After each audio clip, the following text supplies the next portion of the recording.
नमस्कार दोस्तों, स्वागत है आप सभी का ज्ञान सिंधु अपडेट्स पर। आज की इस वीडियो में हम बात करेंगे कि आप लोग यूपी ट्रिपल एस सी पेट 2026 का फॉर्म कैसे अप्लाई कर सकते हैं। इस वीडियो में हम देखेंगे कि आपको न्यू रजिस्ट्रेशन कैसे करना है, फिल फॉर्म मतलब पूरी प्रोसेस क्या है, अगर कोई डॉक्यूमेंट अपलोड हो रहे हैं तो वो कैसे करना है, पेमेंट कैसे करना है और फॉर्म सबमिट करना है। इस वीडियो में हम इस बारे में डिटेल में चर्चा करेंगे। तो चलिए देखते हैं कि आपको फॉर्म कैसे फिल करना है। तो उसके लिए आपको यूपी ट्रिपल एस सी की ऑफिशियल वेबसाइट पर आ जाना है। इसमें सबसे ऊपर आपको दिखाई देगा वन टाइम रजिस्ट्रेशन मतलब ओटीआर कैसे करें। तो इस पर मेरी डिटेल्ड वीडियो बनी है, आपको यूट्यूब चैनल पर और डिस्क्रिप्शन बॉक्स में लिंक मिल जाएगी, आप जाकर देख सकते हैं। और मतलब अगर आपके ओटीआर में कोई करेक्शन करना है, मतलब कोई गलती हो गई आपको सुधारना है, तो वो कैसे करना है उस पर फिर डिटेल्ड वीडियो बनी है चैनल पर। आपको वीडियो चैनल पर और डिस्क्रिप्शन बॉक्स में लिंक मिल जाएगी, आप वो देखकर अपने ओटीआर में करेक्शन कर सकते हैं अगर कोई गलती हो गई है। अगर आप अपना नया रजिस्ट्रेशन करना चाहते हैं तो आप इस पे क्लिक करके अपना नया रजिस्ट्रेशन भी कर सकते हैं। इस वीडियो में आज हम देखेंगे कि आप अपना फॉर्म कैसे फिल कर सकते हैं, मतलब ओटीआर करने के बाद अगर ओटीआर में कोई गलती हो गई है तो उसको करेक्शन करने के बाद अपना फॉर्म कैसे फिल कर सकते हैं, फाइनल फॉर्म कैसे फिल कर सकते हैं। तो उसके लिए आपको ऑप्शन दिख रहा होगा रजिस्ट्रेशन का, आपको इस पर क्लिक करना है। जैसे आप इस पर क्लिक करेंगे आपके सामने ये दो पेज ओपन हो जाएंगे, एक जॉब नोटिफिकेशन, एक एग्जामिनेशन नोटिफिकेशन का। तो आपको इस पे अप्लाई पर क्लिक कर देना है। जैसे आप अप्लाई पर क्लिक करेंगे आपको कैंडिडेट रजिस्ट्रेशन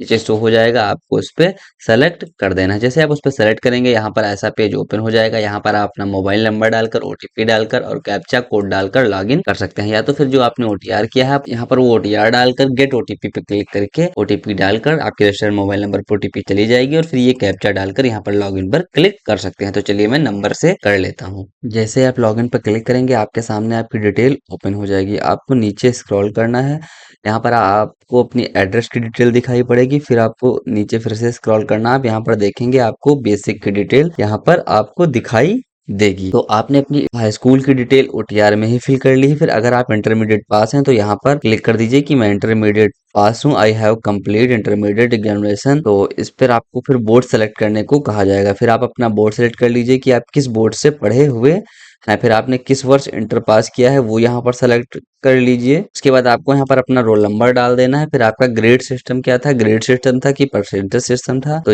अगर आपका ग्रेड सिस्टम है तो आप वो सेलेक्ट कर लीजिए, अगर आपका परसेंटेज सिस्टम है तो आप परसेंटेज सेलेक्ट कर लीजिए। फिर यहाँ पर आपको अपना रोल नंबर और यहाँ पर आपने कितने नंबर पाए हैं, पूर्णांक कितने का, और परसेंटेज अपने आप लिखा हुआ आ जाएगा। अगर नहीं आता है तो आप अपना परसेंटेज भी लिख दीजिएगा। तो आपको अपने नंबर डालने के बाद नीचे आपसे कुछ डिटेल्स पूछी गई हैं, आपको वो सेलेक्ट कर लेना है। लिखा हुआ है यू आर मैरिड, तो अगर आप मैरिड हैं तो यस कर दीजिए, अगर मैरिड नहीं है तो आप नो कर दीजिए। उसके बाद ये ईडब्ल्यूएस वाला पूछा गया है, अगर आप हैं तो उसमें यस करेंगे, अगर आप किसी और जाति से आते हैं तो वो ऑलरेडी वहां पर नो फिल होगा। फिर यहाँ पर सिलेक्ट करना है कि Uttar Pradesh government employ detail, अगर आप एम्प्लॉय हैं तो सेलेक्ट कर लीजिए employ of Uttar Pradesh government, अगर आप नहीं है तो आप ऊपर वाला ऑप्शन सेलेक्ट कर सकते हैं not an employ of Uttar Pradesh government. फिर उसके बाद नीचे पूछा गया है कि आप freedom fighter from Uttar Pradesh, तो अगर आप हैं तो यस कर दीजिए, अगर नहीं है तो नो कर दीजिए। उसके बाद आपकी एक्स सर्विस मैन के बारे में पूछा गया, अगर आप हैं तो आप उस हिसाब से सेलेक्ट कर लीजिए, अगर नहीं है तो आप नो कर दीजिए। उसके बाद पूछा गया है स्पोर्ट्स पर्सन के बारे में पूछा गया है कि आप स्पोर्ट्स पर्सन है, तो अगर आप हैं तो यस कर दीजिए, अगर नहीं है तो नो कर दीजिए। उसके बाद ये पूछा गया है कि क्या आप दिव्यांग हैं, तो अगर आप हैं तो यस कर सकते हैं अपने अकॉर्डिंग, अगर नहीं है तो नो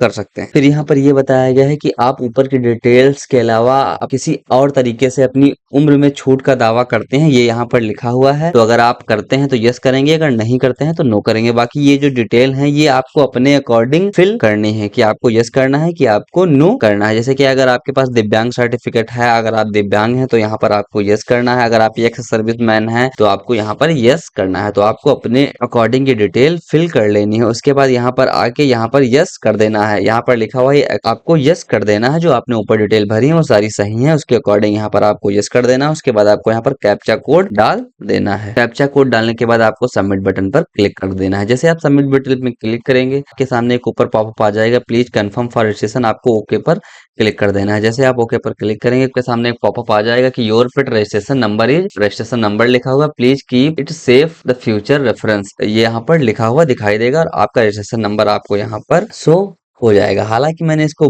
ब्लर कर दिया है क्योंकि यूट्यूब की गाइडलाइन की वजह से मैंने इसको ब्लैक कर दिया है। बाकी आपको ऐसा ही देखने को मिल जाएगा। नीचे आप 3 ऑप्शन देखने को मिलेंगे, print slip, proceed for payment, back to home. तो आपको सबसे पहले प्रिंट स्लिप करके इसको अपने मोबाइल और डेस्कटॉप में सेव कर लेना है, आप जहां भी फॉर्म भर रहे हैं। इस स्लिप को अपने मोबाइल या डेस्कटॉप में सेव करने के बाद आपको प्रोसीड फॉर पेमेंट पर क्लिक कर देना है। जैसे आप प्रोसीड फॉर पेमेंट पर क्लिक करेंगे, आपके सामने एक ऐसा पेज ओपन हो जाएगा। आपको स्टेट बैंक ऑफ इंडिया वाले ऑप्शन पर टिक करके यहाँ पर कुछ बॉक्स पे टिक करके प्रोसीड फॉर फ्री डिपॉजिट पर क्लिक कर देना है। जैसे आप उस पर क्लिक करेंगे, आपके सामने आपकी डिटेल लिखी हुई आ जाएगी और आपको प्रोसीड पर फिर से क्लिक कर देना है। जैसे ही आपके सामने नया पेज ओपन होगा, वहां पर आपको पेमेंट के बहुत सारे ऑप्शन देखने को मिल जाएंगे। आपको जिस माध्यम से करना है आप कर सकते हैं। चलिए मैं यूपीआई के माध्यम से कर लेता हूँ। आपको यूपीआई पे क्लिक करना है, फिर आपको यूपीआई क्यूआर पर क्लिक कर देना है, फिर आपको पे नाउ पर क्लिक करना है। जैसे आप पे नाउ पर क्लिक करेंगे, आपके सामने एक क्यूआर आ जाएगा जिसपे आपको 4 मिनट के अंदर मतलब 5 मिनट के अंदर पेमेंट कर देना है। चलिए मैं कर लेता हूँ।